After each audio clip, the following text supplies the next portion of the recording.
আসসালামু আলাইকুম। আশা করি সবাই ভালো আছেন। তো আজকের ভিডিওতে আমরা শিখব কিভাবে ইফসের ব্যবহার করে সেলস কমিশন, ওয়েজেস এবং ট্যাক্স নির্ণয় করা যায়। বিগত ভিডিওতে আমরা শিখেছিলাম ইফসের কিছু সিম্পল ব্যবহার, যেগুলোর মাধ্যমে আমরা ইফস, সাম ইফস এগুলোর মাধ্যমে খুব সহজে কিছু সিম্পল জিনিস নির্ণয় করতে পারতাম। কিন্তু আজকে একটু অ্যাডভান্স ইফসের ব্যবহার আমরা আজকে দেখব। তো প্রথমেই চলুন শুরু করা যাক। তো প্রথমেই আমরা দেখব কিভাবে ইফসের ব্যবহার করে কিভাবে সেলস কমিশন নির্ণয় করা যায়। তো সেলস কমিশন নির্ণয় করার জন্য এখানে আমার একটা কলাম দেওয়া আছে। সেই কলামে বা রোগুলোতে আমার কিছু ইনফরমেশন দেওয়া আছে, যেমন sales greater than 1 lakh, 2 lakh and 5 lakh, এবং সেই হিসেবে কমিশন দেওয়া আছে যে সেলস 5 লাখের বেশি হইলে 7% কমিশন, 2 লাখের বেশি হলে 5%, এবং 1 লাখের বেশি হলে 2.5% কমিশন, আর তার থেকে যদি লেস হয় তাহলে 0%, কোনো কমিশন নেই। তো এই কন্ডিশনের উপর বেস করে আমি কিভাবে সেলস কমিশন নির্ণয় করব, যে কে কতটুকু, কোন সেলস পারসন কতটুকু সেলস কমিশন পাবে, এটা কীভাবে নির্ণয় করব। তো প্রথমে শুরু করা যাক। আমরা প্রথমে লিখব সিম্পলি ইফস, তারপর আমরা কন্ডিশনগুলো বসানো শুরু করব। ওকে, ফার্স্ট ব্র্যাকেট দিলাম। ফার্স্ট ব্র্যাকেট দিয়ে আমরা দেখব যে যদি সেলস অ্যামাউন্ট গ্রেটার দেন হয় 5 লাখসের, তাহলে সে কতটুকু পরিমাণ কমিশন পাবে? সে পাবে তার টোটাল সেলসের 7%। সুতরাং এটা দিয়ে পার্সেন্টেজ দিয়ে মাল্টিপ্লাই করে দিলে আমরা ওটা পেয়ে গেলাম। ওকে, তারপর যদি সেলস অ্যামাউন্ট গ্রেটার দেন হয় 2 লাখসের গ্রেটার দেন হয়, তাহলে সে কতটুকু সেলস কমিশন পাবে? তার সেলস অ্যামাউন্টের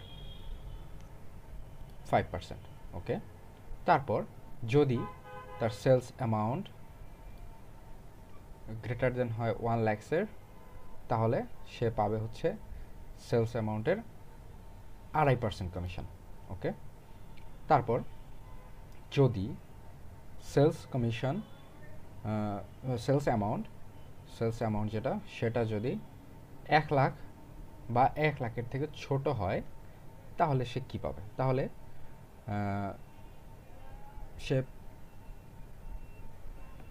সেলস অ্যামাউন্টটা যদি 1 লাখের ছোট বা তার নিচে হয়, তাহলে সে কিছুই পাবে না, কোনো বোনাস সে পাবে না। সুতরাং এটা আমরা দিয়ে দিলাম, ব্র্যাকেটটা ক্লোজ করে দিলাম, এন্টার প্রেস করলে আমরা আমাদের কমিশনটা পেয়ে গেলাম। এখন প্রত্যেকটা রোয়ের এরকম করে কমিশন যদি আমরা বের করতে চাই, তাহলে আমাদেরকে প্রথমে কিছু উপরে এখানে কিছু কাজ করতে হবে। সেটা হচ্ছে যে আমরা যে ভ্যালুগুলো কনস্ট্যান্ট থাকবে ওগুলো ছাড়া বাকি সবগুলো আমরা এখানে ফ্রিজ করে দেব। তো ফ্রিজ করার জন্য আমাদের যে কাজগুলো করতে হবে তা হচ্ছে যে আমরা ফাংশন বারে প্রেস করব, তারপর একটা একটা করে ধরে ধরে ফ্রিজ করে দেব। একটা ফ্রিজ করার জন্য এখানে আমাদের B8টা কনস্ট্যান্ট থাকবে, বাকিগুলো সবই আমাদের ফ্রিজ করে দিতে হবে। ওকে, আমরা এখানে ফ্রিজ করলাম, এটা ফ্রিজ করে দিব, এটা ফ্রিজ করে দিব। যেহেতু B8 সব জায়গায় আছে, তো একটু ম্যানুয়ালি করতে হচ্ছে, নাহলে একবারে মার্ক করে করে দেওয়া যেত। ওকে, তো আমাদের ফ্রিজ করা শেষ, এন্টার প্রেস করব, অ্যামাউন্ট চলে আসলো। এখন এটাকে সিলেক্ট করে ডাবল ক্লিক করে দিলে পরবর্তী যে অ্যামাউন্টগুলো সেগুলো কিন্তু আমরা পেয়ে গেলাম। তো এইভাবে আমরা খুব সহজে সেলস কমিশন ইফসের মাধ্যমে বের করে ফেলতে পারি। তো তারপর আমরা দেখব ওয়েজেস কীভাবে নির্ণয় করতে হয়, ওয়েজেস কীভাবে আমরা বের করতে পারবো ইফসের ব্যবহারের মাধ্যমে। ওকে, আমরা ওয়েজেসে চলে আসলাম। এখানে আমাদের দেওয়া আছে লেবার আওয়ার, নেম এবং কোডগুলো দেওয়া আছে, এবং normal wages 25 and overtime wages 30, and normal labour hour হচ্ছে 8 ঘন্টা যদি কেউ কাজ করে সে 25 টাকা করে স্যালারি পাবে, আর যদি কেউ 8 ঘন্টার বেশি কাজ করে প্রতি ঘন্টার জন্য 30 টাকা করে পাবে। ওকে, তো আমরা একটু ইকুয়েশন বসানোর সুবিধার্থে এটাকে বড় করে নিলাম। ওকে, আমরা শুরু করি। আমরা এখানে লিখে নিলাম ওয়েজ। ওকে, এখন যদি আমরা কাজ শুরু করি, আমাদের প্রথমে ইফস আনতে হবে। ইফস, তারপর আমরা কন্ডিশনগুলো বসাবো। যে কন্ডিশন কি? প্রথম কন্ডিশন হচ্ছে লেবার আওয়ার যদি 8-এর থেকে বেশি হয়, তাহলে একটা এমপ্লয়ির লেবার আওয়ার যদি 8-এর বেশি হয়, বা নর্মাল যে আছে যে লেবার আওয়ারটা ওটার বেশি হয়, তাহলে সে কী পাবে? প্রথমত সে তার নর্মাল ওয়েজেসটা প্রথমে পাবে। নর্মাল ওয়েজেস কি? নর্মাল ওয়েজেস হচ্ছে সে তার যে 25 টাকা করে যে বেতনটা ওটাও পাবে 8 ঘন্টা করে। সুতরাং আমরা এই দুটাকে মাল্টিপ্লাই করে দেব, তাহলে সে পাবে G6, এটাকে ইন্টু করে দেব এটার সাথে। ওকে, তারপর যদি সে এটার থেকে বেশি কাজ করে থাকে, 8 ঘন্টার বেশি কাজ করে থাকে, তাহলে এটার সাথে কিছু জিনিস প্লাস হইতে হবে। তো আমরা ওটাকে প্লাস করে দেবো। কি প্লাস হবে? তার নর্মাল যে আওয়ারটা কাজ করেছে সেটার থেকে আমরা 8 ঘন্টাকে মাইনাস করে দেবো। যদি সেটা বড় হয় তাহলে এখানে যে ঘন্টাগুলো পাওয়া যাবে ওটাকে আমাদের ওভার টাইম যে স্যালারি সেটা দিয়ে মাল্টিপ্লাই করে দিতে হবে। তাহলে নর্মাল লেবার আওয়ার হচ্ছে আমার 8, আর এখানে লেবার আওয়ারটা প্রথম দিলাম, লেবার যে আওয়ারটা সেটা দিলাম, তারপর এটা থেকে আমরা মাইনাস করে দেব লেবার আওয়ারটা, নর্মাল লেবার আওয়ারটা মাইনাস করে দিয়ে আমরা এখানে ব্র্যাকেটটা ক্লোজ করে দেবো এবং এটাকে মাল্টিপ্লাই করে দেবো। এখানে যে রেজাল্ট আসবে সেটা মাল্টিপ্লাই হবে 30 দিয়ে, মানে তার এক্সট্রা ওভার টাইমের যে স্যালারি সেটা দিয়ে মাল্টিপ্লাই হবে। ওকে, তাহলে আমাদের প্রথম কাজ শেষ। তারপর আমরা করব হচ্ছে সেকেন্ড কন্ডিশন। সেকেন্ড কন্ডিশনে লেবার আওয়ার যদি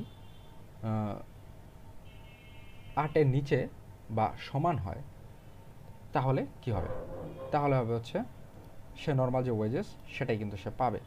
তো নর্মাল ওয়েজেস পাওয়ার ক্ষেত্রে আমাদের যে স্যালারি সেটা দিয়ে যে মাল্টিপ্লাই করে দিতে হবে 25K। তো আমরা নর্মাল ওয়েজেসটা লিখলাম, তারপর এটাতে মাল্টিপ্লাই করে দেবো, তার যে লেবার আওয়ার থাকবে সেটা সে ওই হিসেবে সে স্যালারি পাবে। ওকে, তাহলে আমরা ব্র্যাকেটটা ক্লোজ করে দেবো, এন্টার প্রেস করলে আমাদের কিন্তু অ্যামাউন্ট চলে আসলো। তো এই অ্যামাউন্টটা এখন যদি আমরা প্রত্যেকটা রোতে এটা একই কন্ডিশনে অ্যাপ্লাই করতে চাই তাহলে আমাদের ওই যে রো এ বা এ নাম্বার নেমের যে লোক বা এমপ্লয়ি তার যে ইয়েগুলো আছে ইনফরমেশন সেটাকে ছাড়া বাকিগুলো আমরা কনস্ট্যান্ট রাখার জন্য আমরা ফ্রিজ করব। ওকে, তাহলে আমরা এখানে ফ্রিজ করা শুরু করলাম। ওকে, ফ্রিজ ফ্রিজ ফ্রিজ ফ্রিজ ওকে, তো এখানে আমরা রাইট হ্যান্ড সাইড থেকে যত ইনফরমেশন এনেছিলাম প্রায় সবই ফ্রিজ করতে হয়েছে। ওকে, আমরা পেয়ে গেলাম। এখন আমরা সিলেক্ট করে ডাবল ক্লিক করলেই কিন্তু আমাদের পেজ, হ্যাঁ আমরা পুরোটা ওয়েজেস কিন্তু আমরা এখান থেকে পেয়ে গেছি। কীভাবে আমরা ওয়েজেস নির্ণয় করলাম? তো ইফসের মাধ্যমে আমরা বিভিন্ন কন্ডিশনে যে ওভারটাইমের সময় এক স্যালারি, নর্মাল আওয়ার এক স্যালারি, এভাবে দিয়ে আমরা কিন্তু এখান থেকে পুরো ওয়েজেসটা নির্ণয় করতে পারলাম। ওকে ওকে, এখন আমরা দেখব কিভাবে ইফস ব্যবহার করে ট্যাক্স নির্ণয় করা যায়। তো প্রথমে আমরা আমাদের ইনফরমেশনগুলো দেখে খেয়াল করব। এখানে আমাদের ট্যাক্সেবল ইনকাম, ট্যাক্স ব্র্যাকেট এবং ট্যাক্স রেট দেওয়া আছে।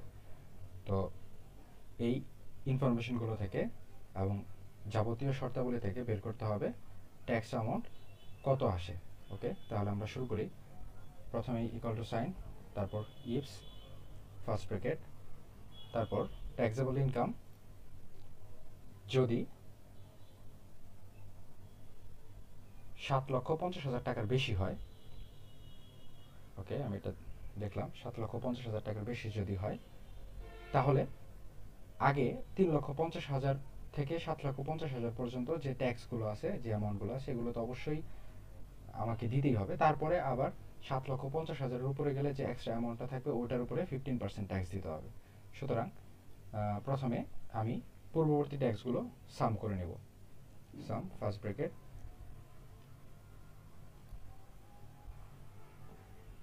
ওকে, তারপর এটা ক্লোজ করে দেব ব্র্যাকেটটা। তারপর যোগ করব 7,50,000 টাকার উপরে গেলে যে ট্যাক্স অ্যামাউন্ট আসবে ওইটার জন্য যোগ করতে হবে। সুতরাং ট্যাক্সেবল অ্যামাউন্ট ক্লিক করব, মাইনাস করে দেব 7,50,000 এবং সেটাকে মাল্টিপ্লাই করে দেব আবার যে ট্যাক্স অ্যামাউন্ট আছে, যে রেটটা আছে সেটা দিয়ে মাল্টিপ্লাই করে দেব। ওকে, তাহলে প্রথম কন্ডিশন শেষ। এখন সেকেন্ড কন্ডিশন। সেকেন্ড কন্ডিশনের ক্ষেত্রে ট্যাক্সেবল ইনকাম যদি 4,50,000 টাকার বেশি হয় তাহলে আগের যে ট্যাক্স আছে সেটা দিতে হবে প্লাস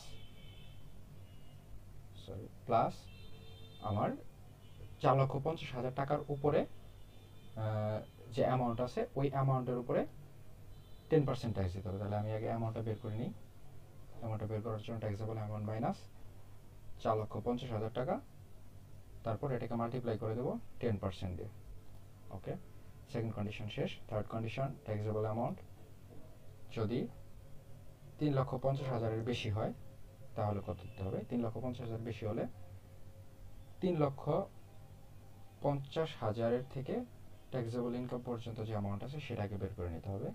3 লক্ষ ট্যাক্সেবল অ্যামাউন্ট থেকে 3,50,000 টাকা বাদ দিব এবং এটাকে মাল্টিপ্লাই করে দেবো 5% দিয়ে। ওকে, এটার কাজ শেষ। তারপর যদি 3,50,000 টাকার সমান বা ছোট হয় তাহলে কী হবে? তাহলে ট্যাক্সেবল অ্যামাউন্ট নিয়ে আসবো, সেটা যদি ছোট হয় বা ইকুয়াল টু হয় 3,50,000 থেকে, তাহলে আমাকে কোনো ট্যাক্স দিতে হবে না, সুতরাং এটা ট্যাক্স হবে 0।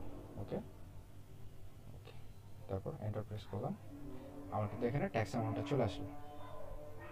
আজান হচ্ছে, কিছুক্ষণ অপেক্ষা করব।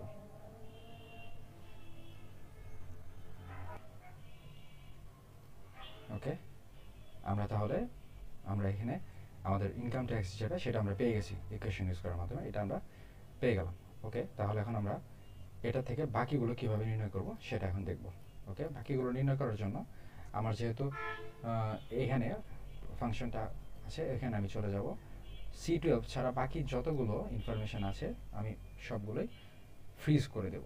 তো ফ্রিজ করলে হবে কি, ওগুলো কনস্ট্যান্ট থাকবে এবং C12টা চেঞ্জ হতে থাকবে, তাহলে আমি খুব সহজে বাকিগুলো পেয়ে যাব। ওকে, এগুলো অটোমেটিক করতে পারলে সব থেকে ভালো, একবার সিলেক্ট করে শেষ করে দিতে পারলে ভালো, বাট নির্ভুল থাকার জন্য আমি প্রেফার করি ম্যানুয়ালি করা, কারণ অনেক সময় দেখা যায় যে সিলেক্ট করে দিলে হয় না, পরে ইরর খুঁজে বের করতে আরও বেশি ঝামেলা, যেন আমি করে দিলাম। ওকে, ওকে, এখন এখানে সিলেক্ট করে ডাবল ট্যাপ করলে আমার পুরো ইনকাম ট্যাক্সের যে অ্যামাউন্টটা সেটা কিন্তু চলে আসছে। সুতরাং আমরা ইফসের ব্যবহার করে কিভাবে ট্যাক্স ব্রেকের ট্যাক্স ইনকামের ডাটা থেকে এবং ট্যাক্স রেটের ডাটা থেকে কিভাবে ইনকাম ট্যাক্সের অ্যামাউন্টটা বের করতে হয় তা দেখলাম। তো এখন আমরা দেখব আমাদের ইউটিলিটি বিল বা বিদ্যুৎ বিল বা এগুলো কীভাবে ক্যালকুলেশন করা হয়। তো এখানে যে ইনফরমেশনগুলো দেওয়া আছে সেগুলোর দিকে যদি খেয়াল করি, ইউনিট কনজিউম দেওয়া আছে, রেট দেওয়া আছে। তো এখানে আমরা দেখতে পাচ্ছি 600 ইউনিট যদি আমরা কনজিউম করি তাহলে 10%, 600 ইউনিটের বেশি যদি কনজিউম করি ইকুয়াল টু বা তার বেশি, তাহলে আমার কিন্তু এখানে 12% দিতে হচ্ছে। তারপর 400 থেকে 600 এখানে 10%, তারপর 200 থেকে 400 এটা 9%, তারপর 75 থেকে 200 পর্যন্ত 7%, আর 75-এর নিচে যদি হয় তাহলে আমার এখানে কোনো রেট মেনশন নেই, 0 রেট। সুতরাং আমি এখানে শুরু করব, এটা আমি ওকে, আমরা শুরু করছি। ওকে, ইফস, এখন আমি কন্ডিশনগুলো অ্যাপ্লাই করব যে আমার কনজিউমড ইউনিট দিব যদি এটা equal to or greater than N equal to হয় 600-এ, তাহলে কী হবে, আমার যে অ্যামাউন্ট আছে সেটাকে আমার মাল্টিপ্লাই করে দিতে হবে 12 দিয়ে। ওকে, মানে 12%। ওকে, তারপর যদি আমার কনজিউমড ইউনিট যদি গ্রেটার দ্যান ইকুয়াল টু 400 হয় তাহলে আমি আমার কনজিউমড ইউনিট যেটা আছে সেটাকে মাল্টিপ্লাই করব 10% দিয়ে। তারপর আমার আছে consumed unit greater than equal to যদি 200 হয় তাহলে আমি মাল্টিপ্লাই করে দেব, সরি এখানে মানে একটা মিস্টেক হয়েছে,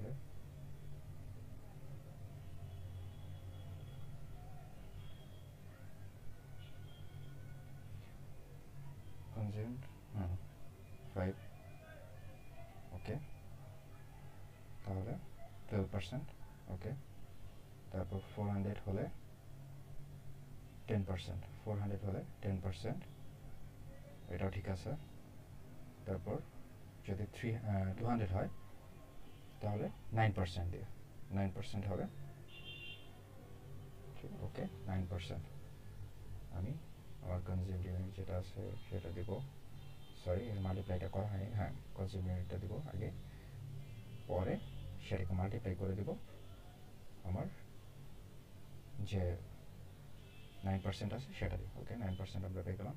তারপর সেমভাবে কনজিউমড ইউনিট যদি equal to greater than equal to কত হয়, গ্রেটার দেন ইকুয়াল টু এখন আছে 75 থেকে বেশি হয়, তাহলে এখানে আমার কত পার্সেন্ট দিতে হবে, আমার টোটাল কনজিউমড ইউনিটের 7%কে আমার এখানে পে করতে হবে। ওকে, তারপর এক্ষেত্রে যদি আমার যে কনজিউমড ইউনিট আছে সেটা যদি 75-এর লেস হয়, ওকে, লেস যদি হয় তাহলে আমাকে 0% বা 0 রেটে পে করতে হবে।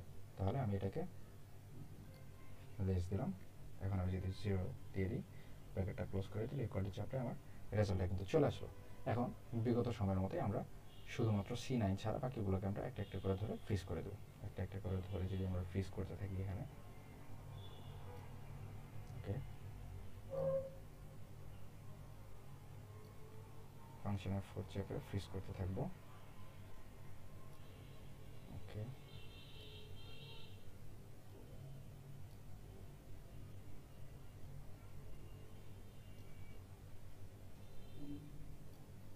ওকে, এন্টার চাপবো। ওকে, আমরা অ্যামাউন্টটা পেয়ে গেলাম। বাকিগুলো বের করার জন্য আমরা জাস্ট ডাবল ট্যাপ করে দেবো সিলেক্ট করে, তাহলে কিন্তু আমরা বাকি যে অ্যামাউন্টগুলো আছে সেগুলো কিন্তু আমরা এখানে বের করতে পারলাম। সুতরাং আমরা উপরোক্ত ডাটা থেকে বিল অ্যামাউন্ট কীভাবে বের করতে হয় সেটা কিন্তু আমরা এখান থেকে পেয়ে গেছি। তো আজকের মতো এই পর্যন্তই। ধন্যবাদ সবাইকে। আসসালামু আলাইকুম।